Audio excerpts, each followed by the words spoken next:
नमस्कार दोस्तों, आपका स्वागत है सरकारी ज्ञान फॉर यू में। दोस्तों, करते हैं हिंदी के अति महत्वपूर्ण प्रश्न जो आपके यूपी ट्रिपल एससी के किसी भी एग्जाम के लिए बिल्कुल धमाकेदार साबित होंगे। देखिए, पहला प्रश्न आपके सामने है, जब कोई सरकारी पत्र, ज्ञापन या कार्यालय ज्ञापन एक साथ अनेक प्रेषितियों को भेजा जाए तो उसे हम क्या कहते हैं? दोस्तों, उसे हम बोलेंगे परिपत्र। ठीक है, मतलब जब कोई नियम हमको बहुत सारे संस्थानों के द्वारा या बहुत सारे राज्यों के द्वारा एक साथ लागू करवाना हो तो उस स्थिति में परिपत्र जारी किया जाता है। दोस्तों, परिपत्र को हम इंग्लिश में सर्कुलर भी कहते हैं। यह सवाल दोस्तों कई बार पूछा गया है कि परिपत्र को क्या बोलते हैं इंग्लिश में? सर्कुलर। या सर्कुलर का हिंदी नाम क्या है? परिपत्र। दोस्तों, परिपत्र को हम गश्ती पत्र भी कहते हैं। गश्ती पत्र, ठीक है, इसको आपको याद करना है। परिपत्र को हम गश्ती पत्र भी कहते हैं। ठीक है दोस्तों, इसमें एक बात और महत्वपूर्ण है कि परिपत्र जो है एक अधिकारी के द्वारा भेजा जाता है, केवल एक अधिकारी के द्वारा या किसी एक व्यक्ति के द्वारा। लेकिन इसको पाने वाले कितने होते हैं? अनेक होते हैं। इसको पाने वाले बहुत सारे होते हैं। ठीक है दोस्तों, और इसमें एक महत्वपूर्ण बात दोस्तों और है कि सपोज कीजिए हमारे देश के प्रधानमंत्री भारत के सभी राज्यों में एक नया नियम लागू करवाना चाहते हैं, तो उस स्थिति में प्रधानमंत्री के द्वारा परिपत्र ही जारी किया जाएगा, यानी कि सर्कुलर जारी किया जाएगा, क्योंकि हमको एक नियम हर जगह एक साथ लागू करवाना है। इसलिए तो परिपत्र को हम गश्ती पत्र भी कहते हैं। ठीक है, आगे चलते हैं। जब एक अधिकारी दूसरे अधिकारी को व्यक्तिगत नाम से पत्र लिखता है तो उसे क्या कहते हैं? देखिए, उसे हम बोलेंगे अर्धशासकीय पत्र। आपको बता दूं, अर्धशासकीय पत्र जो होता है एक सरकारी अधिकारी द्वारा अपने ही साथ वाले अधिकारी या अपने से छोटे पद पर बैठे हुए अधिकारी को दिया जाता है, इसे बोलते हैं अर्धशासकीय पत्र। और इस पत्र की जो भाषा शैली होती है वो मैत्री भाव दिखाते हुए होती है। ठीक है ना, मतलब फ्रेंडशिप वाला भाव होता है। और इस सरकारी पत्र का उपयोग सरकारी कामकाज को जल्दी करवाने के लिए ही होता है। ठीक है, और दोस्तों आपको बता दूं, इसमें ये जो शासकीय पत्र है ये आपका सरकारी पत्र होता है पूरे तरीके से, और सरकारी पत्र या शासकीय पत्र ये जो होता है ये आपका औपचारिक पत्र होता है। दोस्तों, ये सवाल कई बार पूछा गया है कि इनमें से कौन सा औपचारिक पत्र है, तो औपचारिक पत्र जो होता है पूरे तरीके से वो आपका शासकीय पत्र होता है, और आपके इस सवाल का उत्तर हो गया अर्धशासकीय पत्र। ठीक है, नेक्स्ट है आपके सामने, एक विद्यार्थी को अपने स्कूल के प्रधानाचार्य को अभिनिवेदन में क्या लिखना चाहिए? देखिए, जब कोई विद्यार्थी अपने प्रिंसिपल को लिखता है तो सबसे नीचे लिखता है अभिनिवेदन। देखिए, अभिनिवेदन को हम स्वनिर्देश भी कहते हैं। ठीक है ना, इसको हम स्वनिर्देश भी कहते हैं। और इस अभिनिवेदन या स्वनिर्देश की जगह लिखते हैं, इसके नीचे लिखते हैं आपका आज्ञाकारी शिष्य। यानी कि एक जो आपका विद्यार्थी है वो अपने प्रिंसिपल को लिखता है पत्र, तो स्वनिर्देश या अभिनिवेदन में लिखता है आपका आज्ञाकारी शिष्य। ठीक है, और दोस्तों आपको बता दूं, अभिनिवेदन को की जगह हम भवदीय भी लिखते हैं। ठीक है, लेकिन छात्र लिख रहा है प्रिंसिपल को तो यहां आपका आज्ञाकारी शिष्य लिखा जाएगा। नेक्स्ट है आपके सामने क्वेश्चन नंबर 34, संक्षेपण। दोस्तों, ये पत्र लेखन का बहुत अच्छा सवाल है। संक्षेपण मूल पाठ से कितने शब्दों में लिखना चाहिए? देखिए, आपको बता दूं, पत्र लेखन के कम से कम 5 सवाल आपको वीडियो की परीक्षा में देखने को मिलेंगे, और ये सवाल जो आपने पीछे अभी पढ़े हैं ये पत्र लेखन के ही सवाल हैं। ठीक है, तो इनको ढंग से अच्छे से पढ़ना है आपको, और साथ साथ में नोट्स बनाते हुए चलना है। देखिए, संक्षेपण मूल पाठ से कितने शब्दों में लिखना चाहिए, तो इसका दोस्तों आपका आएगा 1/3 शब्दों में। ठीक है, नेक्स्ट है आपके सामने, हिंदी में ध्वनियां कितने प्रकार की होती हैं? देखिए, ध्वनियां हिंदी में आपकी होती हैं 2, एक तो होती है स्वर और एक होती है व्यंजन। ठीक है, तो इसका आपका आंसर हो जाएगा ए, यानी कि 2। नेक्स्ट है आपके सामने, मात्रा के आधार पर स्वर कितने प्रकार के होते हैं? देखिए, स्वर आपके होते हैं 2 प्रकार के, इन्हें बोलते हैं हम ह्रस्व स्वर और दीर्घ स्वर। ठीक है ना, ह्रस्व स्वर और दीर्घ स्वर। दोस्तों, इन ह्रस्व स्वर को हम एक मात्रिक भी कहते हैं, इनको हम एक मात्रिक स्वर भी कहते हैं, और दीर्घ स्वर को हम द्विमात्रिक स्वर भी कहते हैं। ठीक है, याद कर लेना आपको, इनको द्विमात्रिक भी कहते हैं। एक मात्रिक, द्विमात्रिक, ह्रस्व स्वर, दीर्घ स्वर। दोस्तों ह्रस्व स्वर को हम लघु स्वर भी कहते हैं, ये भी आपको याद रखना है, और दीर्घ स्वर को हम गुरु स्वर भी कहते हैं, ये भी आपको याद रखना है। तो आपके तीन तीन पॉइंट हो गए एक क्वेश्चन में। ह्रस्व स्वर को हम एक मात्रिक भी कहते हैं, लघु स्वर भी कहते हैं, और दीर्घ स्वर को हम द्विमात्रिक भी कहते हैं, गुरु स्वर भी कहते हैं। अब सबसे बड़ी बात ये आती है कि ह्रस्व स्वर कौन कौन से होते हैं। देखिए आपके जो ह्रस्व स्वर होते हैं वो होते हैं ए, ई, उ और रेसरिशी। ये आपके होते हैं चार ह्रस्व स्वर। और जो दीर्घ स्वर होते हैं आपके या गुरु स्वर होते हैं वो आपके होते हैं सात। कौन कौन से? आ, बड़ा ई, बड़ा उ, ए, ओ और औ। ठीक है, इन्हें हम बोलते हैं दीर्घ स्वर। तो आपका जो सवाल कह रहा है मात्रा के आधार पर स्वर कितने प्रकार के होते हैं, तो स्वर आपके दो होते हैं, ह्रस्व स्वर और दीर्घ स्वर। ये आपका हो जाएगा आंसर। दोस्तों नेक्स्ट है आपके सामने जिह्वा के आधार पर। दोस्तों जिह्वा का मतलब जीभ हो गया, तो जिह्वा के आधार पर स्वर कितने प्रकार के होते हैं। देखिए जीभ के आधार पर स्वर होते हैं आपके तीन प्रकार के। ठीक है, कौन कौन से होते हैं? एक तो होता है आपका अग्र स्वर, और एक होता है आपका मध्य स्वर, ठीक है, और एक आपका होता है पश्च स्वर। ठीक है, मध्य स्वर को हम केंद्रीय स्वर भी कहते हैं दोस्तों। तो स्वर आपके तीन होते हैं जीभ के हिसाब से, अग्र स्वर, मध्य स्वर या केंद्रीय स्वर, और पश्च स्वर। देखिए अग्र स्वर वे स्वर होते हैं जो जीभ के अगले भाग द्वारा बोले जाते हैं। मध्य स्वर वे स्वर होते हैं जो जीभ के मध्य भाग से बोले जाते हैं, और पश्च स्वर वे होते हैं जो जीभ के पिछले भाग द्वारा बोले जाते हैं। अब सबसे महत्वपूर्ण बात दोस्तों ये आती है कि अग्र स्वर होते कौन कौन से हैं। तो देखिए अग्र स्वर आपके होते हैं ये। अच्छा क्वेश्चन है, याद कर लें ढंग से। देखिए ई, ई, ए, ई ए रेसरिशी। ठीक है, ई ए रेसरिशी, ये आपके होते हैं अग्र स्वर 5। ठीक है, बात आती है मध्य स्वर की या केंद्रीय स्वर की।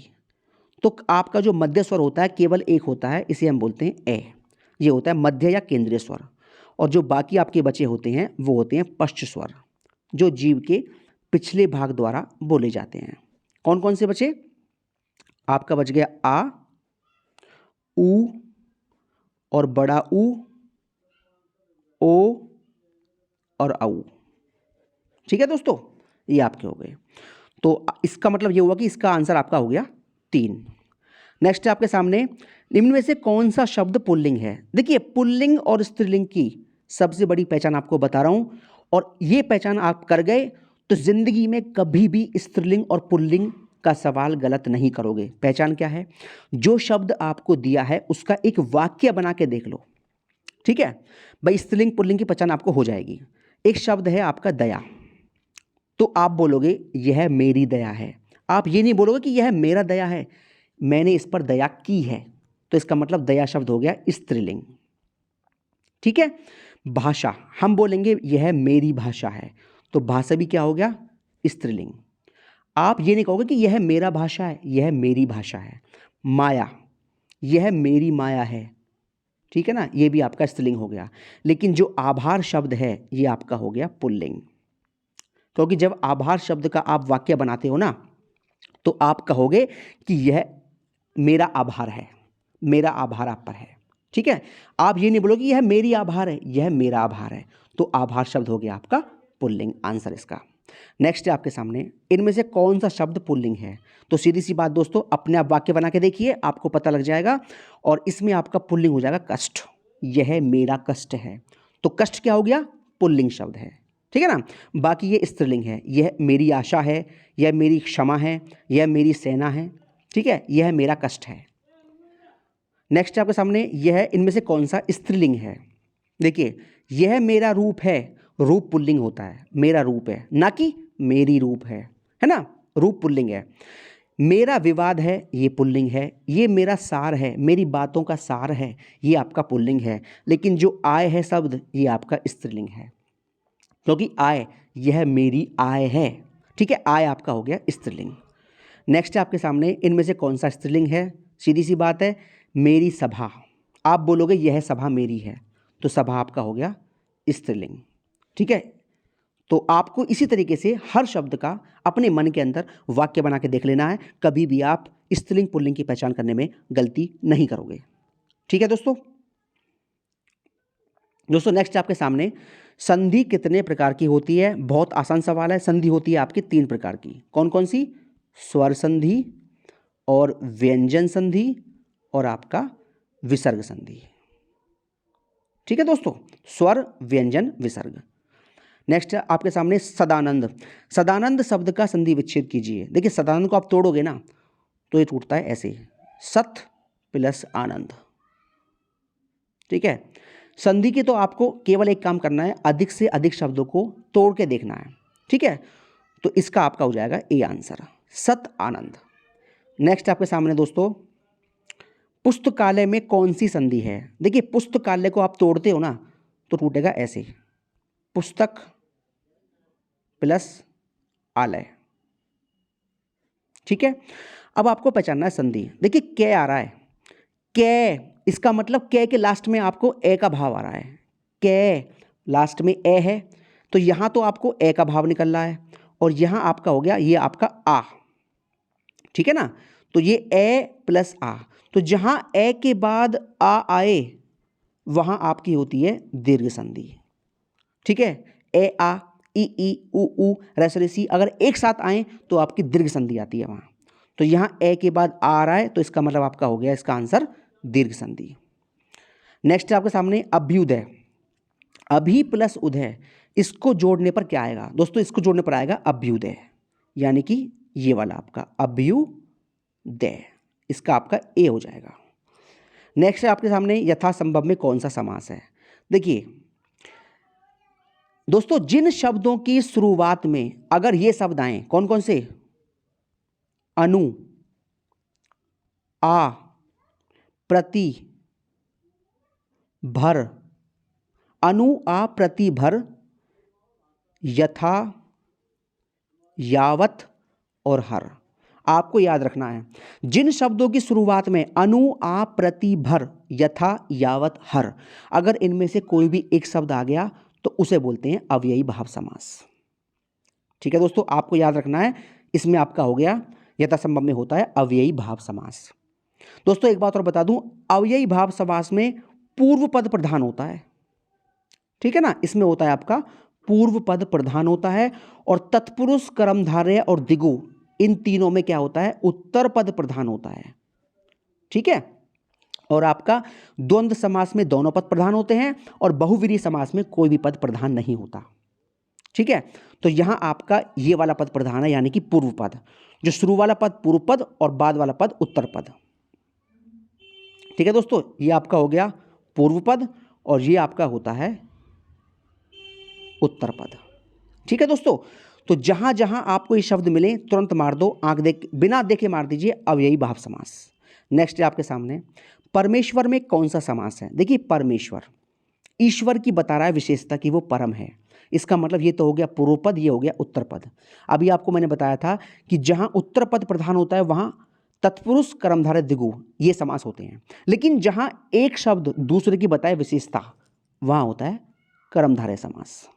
ठीक है, तो ये आपका है कर्मधारय समास, ये इसका आंसर हो जाएगा।